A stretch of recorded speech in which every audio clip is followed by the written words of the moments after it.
I've been in law enforcement for 27 and a half years.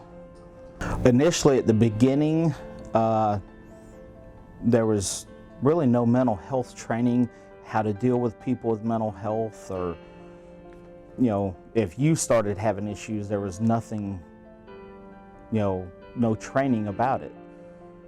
It was several years later we started getting training on how to deal with people with mental health problems or issues, but still nothing for the officer that may experience something.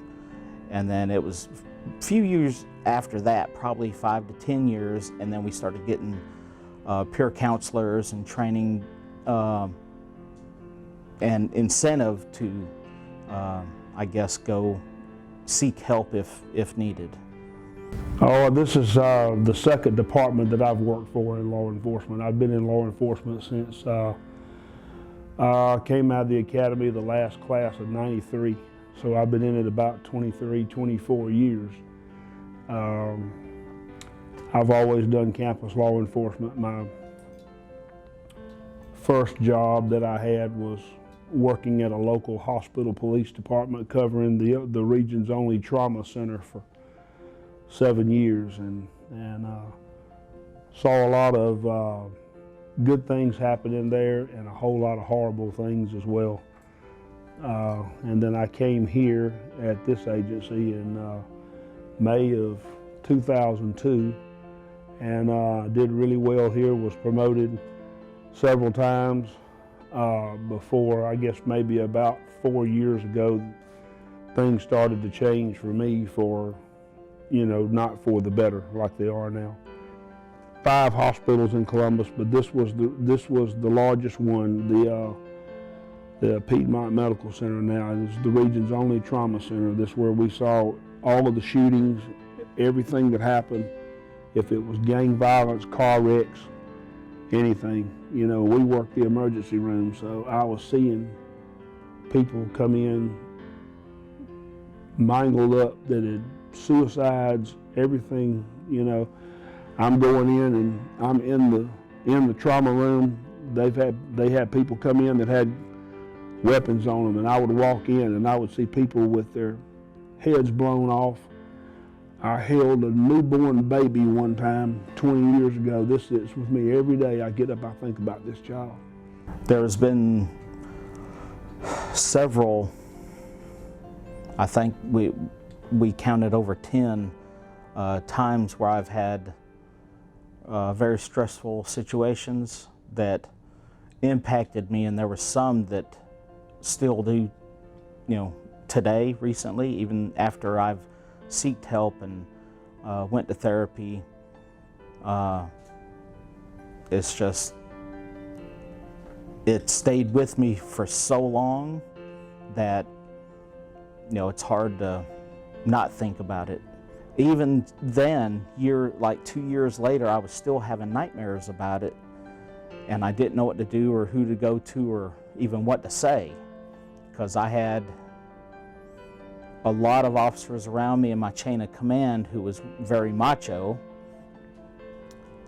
So I just figured I would be ridiculed a lot if I said I had problems or I needed to talk to somebody. You know, I'm going home and I'm excited about things. I'm going, oh, you wouldn't believe what this guy did, you know, talking to my wife, and man, this, you know, we're out here doing all this fun stuff and doing all this and everything. And she's going, oh my God, are you kidding me? I don't want you doing that anymore. I demand that you quit. You need to get out of law enforcement right now. Get out of it. I don't want you doing that anymore. You got a family here. What are you going to do if one of them shoots you? What are you going to do if you do this? And my wife told me, she looked at me, and when I realized that it was really bad, she said, you know what? I don't know why I agreed for you to go into law enforcement. I wasn't in law enforcement when we first got married. I was in outdoor advertising. I built billboards with my family. She said, she said, I never understood why I agreed to that. She said, I never wanted to be married to a law enforcement officer. And it wasn't because she was anti-police. It was because she was scared to death. My wife of 26 years decided to call it quits. And I've always been a guy that for some reason I just not held my emotions very well. I mean, I've always been a guy that sort of wore my heart on my sleeve. You know, my kids were my life, and you know, so that was really the one that almost caused the death knell for me. You know, I was an involved father. I'm the guy that when I was off during the day, I was looking at the door at 4:30 every day, waiting on the kids to come home from school if I wasn't the one that was going and picking them up. You know, 50 years old, and I had to move back in with my mom and stay with my mother for a year. You know, and I was about done. I mean, you know, I had never actually thought about ending my life, but I was getting to that point. And what shocked me was that my mom, who did not know that I had even, I mean, that I was hearing her, was down the hall having a conversation with my stepfather, and she would say, she said to him, "I really think he's suicidal. I think he's going to try to hurt himself or do whatever." And that shocked me, that I had hurt my mom that much and my family. And that's what I knew. I had to listen to the chief and them and get some help. I was going through a divorce, and because my whole life that I knew it basically collapsed, I knew I was going to have to talk to somebody, find coping mechanisms. So I went ahead and started going to counseling, and we touched on it in counseling a little bit, and which helped over the years. The only real support that I had until then was other officers that have been in similar situations, and once we start talking and find out we have something in common, then it was almost like a squad. We would, you know, get together, go eat lunch together or whatever, or at a call, we would, once we're done, we would just talk for a few minutes, you know, open things up, and I guess get off our chest what we had to say or what we were thinking about. It seemed to work, but you know, people change shifts, move, different squads get promoted, stuff like that. So it was hard to have someone that was, you know, gonna be there if you need them. So it wasn't a guarantee. So I go from October of 1st of October 2016 all the way into the middle of the next year on 3 hours of sleep a night, and coming here and working 12-hour shifts. And they were seeing it here on my job. You know, my chief will tell you that my entire countenance changed, and I just got to where it affected me so horribly that I couldn't lead anymore. And that's how bad it was for me. I mean, nobody can go that long on 3 hours of sleep and be able to focus on life at all. And I've been involved in 2 shootings, and the first one, there was no peer support. Well, I think we had peer support in place, but since I guess I wasn't shot at, I wasn't considered in need of peer support. The second one is when it was mandatory that if you fired your weapon that you have to go to counseling. I think it was for more of a check and balance to make sure you're fit for duty. So I came, I started participating in the employee assistance program. I had a counselor here that was very good to me. Ended up changing off to another one, and you know, it pulled me out. And I'm here today because of that.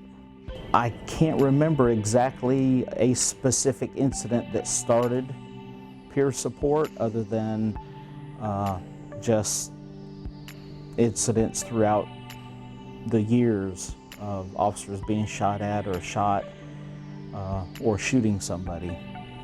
It's gotten better over the years, I could definitely say, because even that let you talk about what happened, what you were feeling and stuff, and get it out in the open.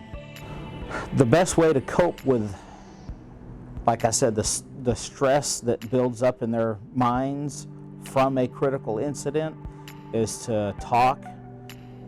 Like I said, relieve that pressure. It's like a pressure cooker. You have to relieve the pressure and talk about it. And getting it out of your mind, it won't make it go away, but it relieves that pressure from building up. The stuff I was trying to do to remedy all of that horrible depression was killing me. I was the guy that put in 100-hour weeks. I was the guy that every time a detail came out, I was working. Phone calls, Dad, when you coming home? Dad, you gonna be at my concert next Tuesday? We put birthdays aside. We put our families aside. We didn't make our wives number one in our lives like we should. Our children weren't number one in our lives. It was this job, because it wasn't a job. It was trained to us that this is your life. You live it. And in some ways that's true. Some ways it has to be true. Because people you deal with out here in the world remember you when you're out and you're off. A lot of us get into law enforcement because we want to help people. It don't matter if they've been on the job for 27 years or 6 months. They could cope with it the same way, find someone to talk to, whether it's co-workers, like my spouse that's in it and understands and does it also, or to go to counseling, because some things you're just not going to be able to handle, and you're going to have to probably go to counseling for it, or see a doctor and get medicine. Be the people that see it. If you're not going through it, be the one that notices. Be the one that, or your friends, be man enough to pull your friend aside and say, I don't like what you're doing. I don't like what I'm seeing. And you need to either go in here and get help. Let's go talk to the employee assistance programs. You don't have to have your supervisor to request employee assistance programs. Our human resources department here, you walk in the door, it's the first thing you see. There's resources all available, paperwork. Go to your human resources department and just say, hey, do you have this, this, and this? And go talk to them. Be the person that sees what's going on in your fellow officer's life.